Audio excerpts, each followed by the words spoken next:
槍人嗱，知道啦，所説。嗰啲咧就唔係祭司啊，祭司同神溝通，先知講。你頭先講個唔知咩人㗎嗰啲人咧，豬，你唔好話，唔係大陸大個名嚟啫，唔係豬，唔係豬。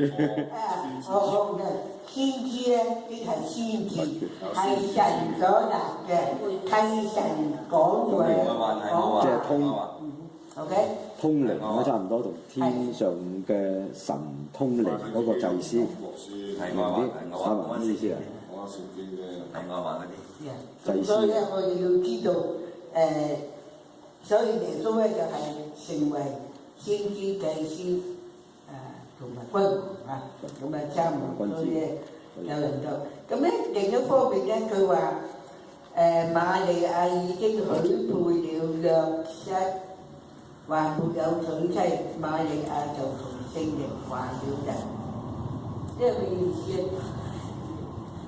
通常猶太人嘅風俗咧，當佢叫做許配嘅時候咧，等嚟到成婚嘅呢段嘅時間咧，已經係叫做結咗婚嘅，當你結咗婚嘅。所以佢哋一許配嘅時候咧，嗰個男人去揾個女子，咁啊同佢女子嘅父母講咧，咁咧佢哋就講妥咧，就叫成婚。咁咧就係，所以咧就呢個男子咧就會翻去父家咧預備同埋擴建個屋啊，整多間屋啊，建多間屋啊，咁咧嚟到去預備。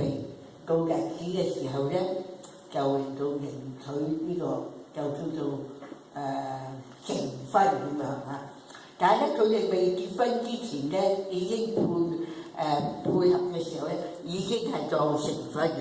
所以當佢在呢一段時間咧，同第二個男人啊有啲咩景鬼咧，就係當佢哋行淫，行咗奸淫，係會被石頭打死嘅。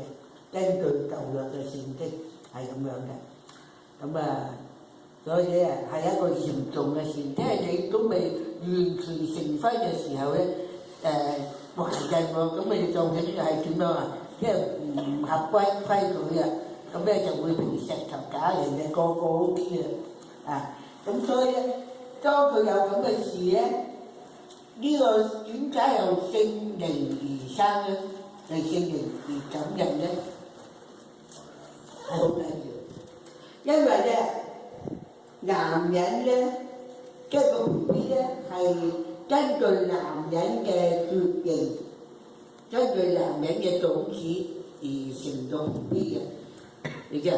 譬如男人咧，佢個血型係 X 同 Y，咁佢女人係 Y，咁咧你決定男女咧就係要根據睇下佢係 X 啊 XX 咁樣，咁就女啦，咁就個 Y 咁一些嘅，咁但係咧一條嗰個血統咧都係由男性而嚟嘅，但係點解神要藉着瑪利亞佢係同天女咧？點解？你有冇人知啊？聖潔嚇？聖潔。聖潔喎。聖潔。呢個咧就係要根據翻神對人所應許嘅，喺創世記嘅第3章，當人犯罪亞當夏娃犯罪嘅時候咧，佢咧就已經預言到第3章嘅15節，創世記3章15節。又要叫你嗰度啊？第15節。我又要叫你。揾到，我就想問你。第三頁啊，創世記第3頁。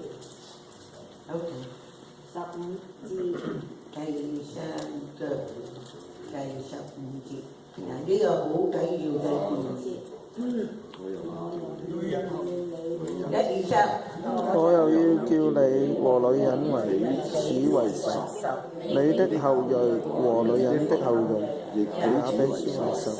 你的後裔要傷你的腳，你的要傷他的腳。又有人說：我必多加你的他的苦楚，你身體裏必多受苦楚。你必厭惡丈夫，你丈夫必管轄你。又對。嗱，最主要咧就係第15節，佢話你即係神咧就對呢條蛇講，佢話你咧同女人咧係彼此為仇，你嘅後裔同女人嘅後裔彼此為仇，女人嘅後裔要傷你嘅頭，即係預言到耶穌基督啊係同呢個童貞女瑪利亞生，咁咧呢個女人嘅後裔，通常係唔會講話女人嘅後裔。通常係會講男人嘅後裔，係咪？咁啊，通通都係男人啫嘛，你冇男人你點生仔啊？係咪？